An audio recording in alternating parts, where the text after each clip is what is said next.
Welcome to Kenton's videos. Enjoy the video. You begin by stabilizing the damaged edge so repairs hold. Gather rug tape, heavy thread, a curved needle, fabric glue, scissors, and a seam clamp.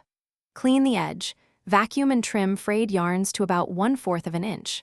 Once clean, fold the backing over tape and press for 30 to 60 seconds so the adhesive grabs. Make sure the edge is flat and aligned. That prevents puckering when you start sewing. Now pick up the curved needle and heavy thread and prepare to stitch along the fold. You now sew the repaired edge so it becomes permanent. Thread a curved needle with heavy-duty thread and plan 3 to 4 mm spacing between stitches for even strength. Use a whip stitch or overcast stitch along the folded edge. Once in a while, make a backstitch every 6 to 8 inches to anchor the starts and stops.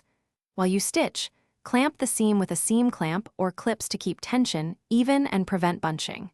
Make steady, small pulls so the weave sits flat and the edge lines up neatly. You finish by securing and reinforcing the repair so it survives use. Trim excess, thread and tuck ends under the seam. If the backing tolerates heat, press gently through a cloth to flatten.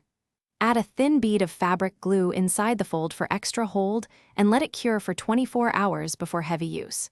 If you see puckering or looseness, reclamp the area and restitch about 1/2 inch outside the original seam to redistribute tension. This is the key fix when the first pass pulls unevenly. Thanks for watching. Consider subscribing if we helped you.